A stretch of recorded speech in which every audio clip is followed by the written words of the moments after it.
வணக்கம் நண்பர்களே. Passport size photo maker இந்த சாஃப்ட்வேர் வந்து பார்த்திங்கன்னா சின்ன சாஃப்ட்வேர் தான், ஆனால் நிறைய ஃபீச்சர்ஸ் இருக்கக்கூடிய சாஃப்ட்வேர். இதை பற்றி ஏற்கனவே வீடியோ போட்டிருக்கேன். பட் மறுபடியும் ஏன் வீடியோ போடுறேன் அப்படின்னு பார்த்திங்கன்னா, இந்த சாஃப்ட்வேர் வாங்கினவங்க ரொம்ப நாளாக இதை யூஸ் பண்ணாததுனால இதை எப்படி ஆப்ரேட் பண்ணுறது அப்படின்ற டவுட்ஸ் வந்து நிறையா வருது. கால் பண்ணுறீங்க, ஓகேங்களா? ஸோ அந்த ப்ராப்ளத்தை எப்படி சால்வ் பண்ணுறது, எந்த இடத்துல நீங்கள் மிஸ்டேக் பண்ணுவீங்க அப்படின்றதுக்கு தான் இந்த வீடியோ நான் போடுறேன். ஸோ இப்போ சாஃப்ட்வேர் ஓப்பன் பண்ணும்போது உங்களுக்கு விண்டோ வந்து இப்படி இருக்கும்.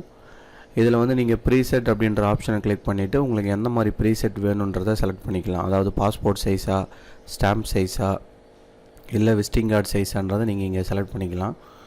இந்த ரைட் சைடில் மேலே கிளிக் பண்ணிங்கன்னா லேண்ட்ஸ்கேப் சைஸில் வேணுமா, A4ல், இல்லை A4ல் போர்ட்ரேட்டில் வேணுமா, இல்லை 4x6 வேணுமா, இல்லை 6x4, அதான் ஃபோட்டோ ஷீட்னு சொல்லுவாங்க, மேக்ஸி, அந்த சைஸ் வேணுமான்றதை நீங்கள் இங்கே செலக்ட் பண்ணிக்கலாம்.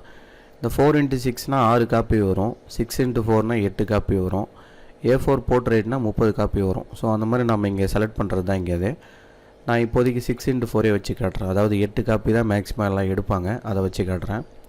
அதுக்கு அடுத்தது பாருங்கள், இந்த இடத்துல வந்து பார்த்திங்கன்னா உங்களுக்கு ஆடுன்னு ஒரு ஆப்ஷன் இருக்குது பாருங்கள். இந்த ஆடு கொடுக்கணும். ஆடு கொடுத்ததும் உங்களுக்கு ஃபோட்டோ காமிக்குது, எந்த லொக்கேஷனில் வச்சுருக்கீங்களோ அந்த இடத்துல நீங்கள் போய்ட்டு எடுக்கணும். ஸோ ஃபோட்டோ காமிச்சதும் ஓப்பன் கொடுக்குறீங்க. ஓப்பன் கொடுத்ததும் ஃபோட்டோ ஓப்பன் ஆனதும் இப்போ நிறைய பேர் பண்ணுற மிஸ்டேக் என்னென்னா, அப்படியே கீழே வந்து பார்க்குறீங்க. என்ன பார்க்குறீங்க, ஆடுன்னு ஒரு ஆப்ஷன் இருக்குது. ஆடை கொடுத்துட்டு உடனே க்ளோஸ் கொடுத்துட்டு எனக்கு இங்கே ஃபோட்டோ வரலை அப்படின்னா கம்ப்ளைண்ட் சொல்கிறீங்க இல்லையா? இப்படி பண்ணிங்கன்னா உங்களுக்கு ஃபோட்டோ ஆட் ஆகாது. ஸோ எந்த மெத்தடில் பண்ணணும்னு சொல்லித்தரேன் பாருங்கள். ஆடுன்ற ஆப்ஷன் கிளிக் பண்ணுறீங்க, ஃபோட்டோவை ஆட் பண்ணுறீங்க. ஆட் பண்ணதும் நான் மவுஸ் பாயிண்டரை பாருங்கள், ஃபோட்டோவுடைய கார்னரில், டாப் கார்னரில் கொண்டு போய் வச்சுருக்கேன். நீங்கள் மவுஸ் பாயிண்டரை வச்சுட்டு ஜஸ்ட்டு நீங்கள் என்ன பண்ணுறீங்க, டபுள் கிளிக் பண்ணிவிட்டு கையை எடுக்கக்கூடாது. நல்லா கவனிங்க இந்த ஸ்டெப்பு. டபுள் கிளிக் பண்ணிக்கிட்டு கையை எடுக்கக்கூடாது, ஸ்லோவாக ட்ராக் பண்ணணும், அதாவது மெதுவாக இழுக்கணும். நீங்கள் வந்து எது வரைக்கும் இழுக்கணும் அப்படின்னு பார்த்தீங்கன்னா, இந்த ஃப்ரேமை விட்டு வெளியில் போகக்கூடாது. இங்கே பார்த்தீங்கன்னா தெரியும். இப்போ நான் வந்து எது வரைக்கும் இழுத்துருக்கேன்னு பாருங்கள், இந்த ஃப்ரேமுக்குள்ளே தான் இருக்குது. இப்போ நீங்கள் என்ன பண்ணலான்னா கையை எடுக்கலாம். கையை எடுத்துகிட்டு சிங்கிள் கிளிக் மறக்காமல் பண்ணணும்.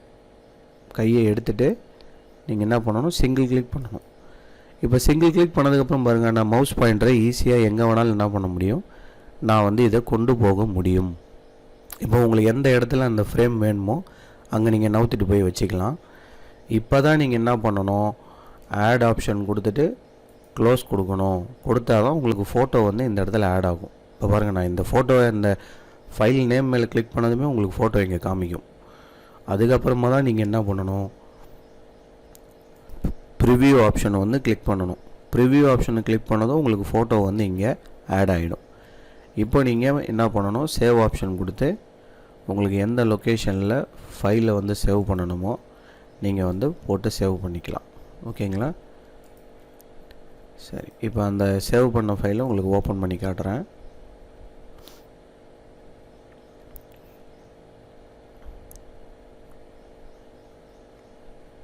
ஸோ இது வந்து 6x4 சைஸில் நான் வந்து சேவ் பண்ண ஃபைல் இது. ஓகேங்களா? இது மாதிரி வந்து நீங்கள் A4ல் வச்சிங்கன்னா 30 காப்பி வரும். அதுக்கான ப்ரிவ்யூ வேணால் வச்சு காட்டுறேன் பாருங்கள். உங்களுக்கு இங்கே ப்ரீசெட்டில் போய்ட்டு A4 போர்ட்ரேட்னு வச்சுட்டு நீங்கள் ப்ரிவ்யூ கொடுத்தீங்கன்னா உங்களுக்கு இந்த மாதிரி 30 காப்பி வரும். ஸோ நீங்கள் சேவ் பண்ணிவிட்டு எந்த லொக்கேஷனில் வேணுமோ நீங்கள் சேவ் பண்ணி வச்சுக்கலாம். ஓகேவா? அதுவே லேண்ட்ஸ்கேப்பில் வேணும் அப்படின்னா A4 லேண்ட்ஸ்கேப்பில் வச்சுட்டு நீங்கள் ப்ரிவ்யூ கொடுத்தீங்கன்னா இந்த மாதிரி வரும் உங்களுக்கு. ஓகேங்களா? ஸோ நம்ம செலக்ட் பண்ணுற சைஸை பொறுத்து உங்களுக்கு ஆப்ஷன் வரும். நீங்கள் அதுவே ஸ்டாம்ப் சைஸ் வேணும்னாலும் ஸ்டாம்ப் சைஸும் நீங்கள் ஆட் பண்ணலாம். ஓகேங்களா? இப்போ நான் என்ன பண்ணுறேன், இதை வந்து ரிமூவ் பண்ணுறேன். இப்போ நான் இங்கே கிளிக் பண்ணிவிட்டு ஸ்டாம்ப் சைஸ்ன்னு மாற்றுறேன். சேம் ஆப்ஷன் தான் பண்ண போகிறேன். ஆடு கொடுத்துட்டு ஃபோட்டோவை ஆட் பண்ணுறேன்.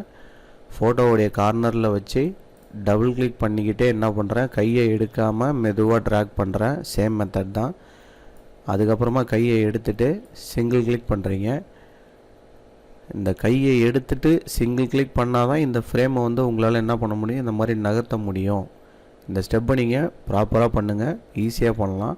ஸோ இப்போ ஆடு கொடுத்துட்டு க்ளோஸ் கொடுக்குறேன். இப்போது நீங்கள் ப்ரிவ்யூ பார்க்கும்போது பாருங்கள், இது ஸ்டாம்ப் சைஸு. ஓகேவா. ஸ்டாம்ப் சைஸில் நிறைய ஃபோட்டோ வரும் உங்களுக்கு. அதுவே போர்ட்ரேட் வச்சிங்கன்னா உங்களுக்கு இந்த மாதிரி வரும் உங்களுக்கு. ஸோ இது ரொம்ப ஈஸியான சாஃப்ட்வேர் தான். நீங்கள் ரொம்ப நாளாக யூஸ் பண்ணாததுனால தான் உங்களுக்கு இந்த டவுட் வருது. ஓகேவா. ஸோ இனிமேல் வந்து உங்களுக்கு டவுட் வரும்போது இந்த வீடியோவை வந்து பாருங்கள். நான் எப்படி கைட் பண்ணியிருக்கேன் அப்படின்றத நீங்கள் பார்த்தீங்கனாலே உங்களால் வந்து ஈஸியாக வந்து ஒர்க் பண்ண முடியும். ஓகேங்களா. இந்த வீடியோ வந்து உங்களுக்கு யூஸ்ஃபுல்லாக இருந்திருக்கும்னு நினைக்கிறேன்.